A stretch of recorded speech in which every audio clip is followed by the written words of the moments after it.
Connect అయ్యారు. నెల్లూరు రాజకీయం అంటే అనిల్ కుమార్ యాదవ్ మాజీ నీటిపారుదల శాఖ మంత్రి. ఆయన ఎంత అగ్రెసివ్గా మీడియా సమావేశంలో అవ్వచ్చు, లేకపోతే ఎన్నికల ప్రచారంలో అవ్వచ్చు, ఎస్పెషల్లీ ఇన్ ద అసెంబ్లీ ఆయన ఎంత హావభావాలతో ఎంత అగ్రెసివ్గా మాట్లాడేవారో అందరికీ తెలుసు. ఆయన ప్రజెంట్ సైలెంట్ అయిపోయిన పరిస్థితి. ముఖ్యంగా విశాఖ రాజకీయాల్లో ఒక చక్రం తిప్పి ఆ తర్వాత నెల్లూరు నుంచి పోటీ చేసిన విజయసాయిరెడ్డి కూడా అప్పుడప్పుడు ట్వీట్లు ద్వారానే మనకి కనిపిస్తూ ఉన్నారు.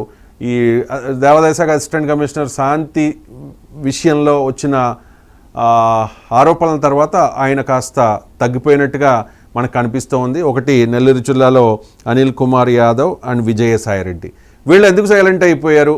ఎస్పెషల్లీ అనిల్ కుమార్ యాదవ్ అయితే పూర్తిగా సైలెంట్ అయిపోయిన పరిస్థితి, ఎక్కడ కూడా కనిపించట్లేదు. సో విజయసాయిరెడ్డి ఎక్కడ ఉన్నారు, అనిల్ కుమార్ యాదవ్ ఎక్కడ ఉన్నారు అనే దాని మీద మీకు ఏదైనా ఐడియా ఉందా విద్యాసాగర్?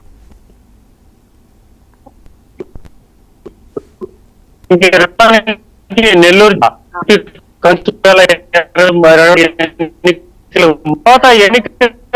ఎన్నికల ముందు తీవ్రమైన వ్యతిరేకం, అలాగే ఇక్కడ నాయకులతో కూడా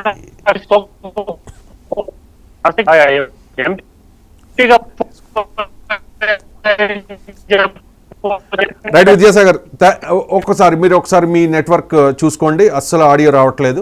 సో అది విజయసాయిరెడ్డి ప్రస్తుతానికైతే కామ్గా ఉన్నారు. అప్పుడప్పుడు కూడా ట్వీట్స్ చేస్తూ ఉన్నారు, అవి కూడా అంత అగ్రెసివ్గా లేవు. మనం చూసే విజయసాయిరెడ్డి కాస్త శృతి మించే ఆయన ట్వీట్లు చేసేవారు. ఆయన ట్వీట్లలో వాడిన భాష మీద గతంలో చాలా ఆరోపణలు కూడా వచ్చాయి. పార్టీలకు అతీతంగా ఎస్పెషల్లీ మహిళలు కూడా కొన్ని ఆరోపణలు చేసిన పరిస్థితి.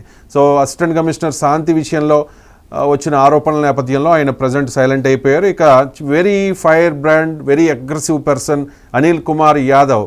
ఆయన నీటిపారుదల శాఖ మంత్రిగా గతంలో పనిచేశారు అంబటి రాంబాబు కంటే ముందు. ఆయన్ని నీటిపారుదల శాఖ మంత్రి అనేవారు కాదు, నోటి పారుదల శాఖ మంత్రి అని చెప్పి టీడీపీ జనసేన నాయకులు గట్టిగా మాట్లాడేవాళ్ళు. కానీ అనిల్ కుమార్ యాదవ్ ప్రజెంట్ సైలెంట్ అయిపోయిన పరిస్థితి. ఇక వైఎస్ఆర్ కాంగ్రెస్ పార్టీలో సభ్యత్వం లేకపోయినా, వైఎస్ఆర్ కాంగ్రెస్ పార్టీ కార్యకర్త కాకపోయినా చాలా జగన్ మీద వీర విధేయ భక్తి కురిపించే బోరుగడ్డ అనిల్ కుమార్, పంచె ప్రభాకర్, ఆయన అమెరికాలో ఉంటారు, ఎన్ఆర్ఐ, అలాగే శ్రీరెడ్డి చెన్నై వెళ్ళిపోయారు. రీసెంట్గా శ్రీరెడ్డి ఒక వీడియో రిలీజ్ చేశారు. నేను ఆల్రెడీ ఆంధ్రప్రదేశ్లో అడుగుపెట్టాను అని చెప్పి ఒక హైవేలో వెళుతున్న దాని మీద కూడా జన సైనికులు ట్రోల్ చేస్తూ ఉన్నారు. సో శ్రీరెడ్డి ఆంధ్రప్రదేశ్లో ఉన్నాను అని చెప్తూ ఉన్నారు.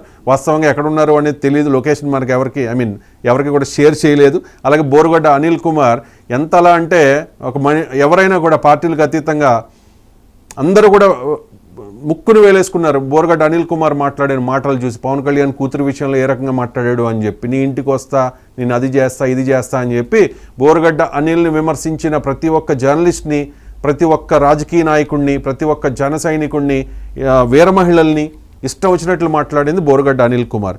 ఆ తర్వాత అప్పుడే పోలీసులు కేసు నమోదు చేశారు. కానీ వైఎస్ఆర్ కాంగ్రెస్ పార్టీ అధికారంలో ఉండగా ఆ కేసు స్పీడప్ అవ్వలేదు. కానీ ఇప్పుడు కేసుని మళ్ళీ రీఓపెన్ చేసింది ఈ గవర్నమెంట్. గుంటూరు పోలీసులు, గుంటూరు పిఎస్లో కూడా ఒక కేసు ఉంది ఈయన మీద. కానీ బోరుగడ్డ అనిల్ కుమార్ ఎక్కడున్నారు అనే దాని మీద ఇప్పటివరకు అయితే క్లారిటీ లేదు.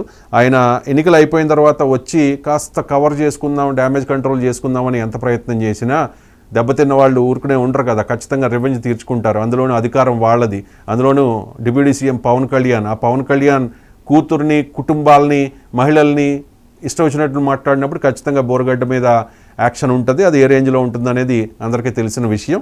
సో బోరుగడ్డ అనిల్ కుమార్ కోసం ఇప్పటికీ సెర్చ్ సాగుతోంది. ఇక వీర మహిళలు కాదు, డాష్ మహిళలు అని చెప్పి ఇష్టం వచ్చినట్లు మాట్లాడిన అమెరికాలో ఉండే పంచి ప్రభాకర్ ఎప్పుడు ఇండియాకు వస్తారా అనే దాని మీద కూడా పోలీసులు ఒక కన్నేసినట్టుగా మనకున్న సమాచారం. సో పంచి ప్రభాకర్ ఆ తర్వాత జగన్మోహన్ రెడ్డికి వీర విధేయ భక్తుడిగా వైఎస్ఆర్ కాంగ్రెస్ పార్టీ నాయకులు అందరూ కూడా ఒక రోల్ మోడల్గా మారిపోయిన పంచి ప్రభాకర్ ఆ తర్వాత కాలంలో అంటే ఎన్నికల ఫలితాల తర్వాత 11 స్థానాలకే వైఎస్ఆర్ కాంగ్రెస్ పార్టీ పరిమితం అయిపోయి అధపాతాళానికి పడిపోయిన తర్వాత జగన్మోహన్ రెడ్డికి సలహాలు ఇచ్చే ప్రయత్నం చేసి తద్వారా డ్యామేజ్ కంట్రోల్ చేసుకునే ప్రయత్నం చేస్తూ ఉన్నారు. కానీ ఈ శ్రీరెడ్డి, బోరుగడ్డ అనిల్ కుమార్, పంచి ప్రభాకర్ ఈ ముగ్గురు కూడా తిట్టిన తిట్లు వైసీపీ నాయకులు గుడివాడ అమర్నాథ్, అంబటి రాంబాబు, రోజా కూడా అంతకు మించి తిట్టారు. వీళ్ళు ఏంటంటే పార్టీ కండువా కప్పుకోలేదు కాబట్టి, పార్టీ సభ్యులు కాదు కాబట్టి చెలరేగిపోయారు.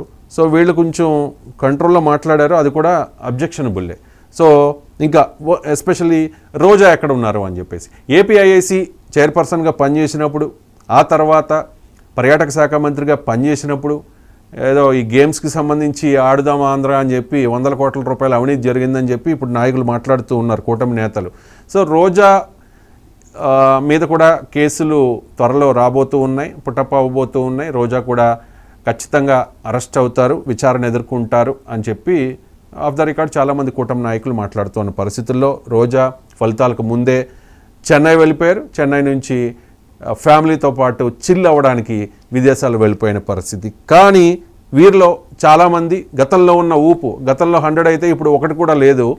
ఎంతలా అంటే ప్రతిరోజు మీడియా ముందుకు వచ్చి ప్రతిరోజు ఏదో ఎన్నికల ప్రచార సభలోనో లేకపోతే పార్టీ కార్యక్రమాల్లోనో పవన్ కళ్యాణ్ని ఎక్కడైనా కూడా రాజకీయాల్లో విమర్శలు అనేవి హుందాగా ఉండాలి, పాలసీల మీద మాట్లాడాలి. కానీ జగన్మోహన్ రెడ్డితో సహా ఆ పార్టీలో ఉన్న వాళ్ళందరూ ఫస్ట్ ఫోకస్ పవన్ కళ్యాణ్ పెళ్ళాల మీద పెడతారు, పవన్ కళ్యాణ్ పెళ్ళాల మీద పెడతారు. సో ఆ రకంగా ప్రతి ఒక్కరు కూడా మాట్లాడారు. సో అంటారు కదా ప్రతిదానికి ఒక టైం ఉంటుంది అని చెప్పి, బహుశా ఆ టైము వచ్చేసింది వీళ్ళందరికీ. ఆల్రెడీ ఫలితాల రోజునే జూన్ 4న 11కు పరిమితం అయిన తర్వాత వీళ్ళందరికీ అర్థమైపోయింది. ఆ తర్వాత మ్యాక్సిమం నాయకులందరూ కూడా సైలెంట్ అయిపోయిన పరిస్థితి. ఎలా అంటే శ్రీకాకుళం నుంచి అనంతపురం వరకు చాలామంది కాదు 90% ఆఫ్ వైసీపీ లీడర్స్, అందులోనే ముఖ్య నాయకులు మొత్తం సైలెంట్ అయిపోయిన పరిస్థితి మనకి క్లియర్గా కనిపిస్తోంది. చాలామంది నాయకులు కనీసం ప్రెస్ మీట్స్ కూడా రావట్లేదు. రీసెంట్గా జరిగిన స్వాతంత్ర దినోత్సవ వేడుకల్లో కూడా ఆ నియోజకవర్గాల్లో జరిగితే మొక్కుబడిగా వచ్చి కొంతమంది వెళ్ళిపోయారు. చాలా నియోజకవర్గాల్లో ఆ పార్టీ నాయకులు రాని పరిస్థితి. వలభనేని వంశీ, కొడాలి నాని లాంటి వాళ్ళు కనీసం ఆ నియోజకవర్గం వైపే చూడట్లేదు. వంశీ మీద ఇప్పటికే సెర్చింగ్ ఉంది కాబట్టి ప్రజెంట్ ఆయన చాలా కామ్గా ఉన్నారు. ఎక్కడున్నారు ఏంటి అనే దాని మీద ఆయన మీద సెర్చింగ్ జరుగుతున్న పరిస్థితి. సో ధర్మం అనేది ఒకటి ఉంటుంది, కర్మ ఫలితం అంటారు కదా, ఎవరు చేసుకున్న కర్మ వారు అనుభవించక తప్పదు అని చెప్పేసి శృతి మించి ధర్మ విరుద్ధంగా అనైతికంగా మాట్లాడిన వైఎస్ఆర్ కాంగ్రెస్ పార్టీ నాయకులకు ఆ రియాక్షన్ తప్పకపోవచ్చు. అవినీతి అక్రమాలకు పాల్పడిన వాళ్ళు ఖచ్చితంగా విచారణ ఎదుర్కొంటారు. చట్టం తన పని తాను చేసుకెళ్తుంది అని చెప్పి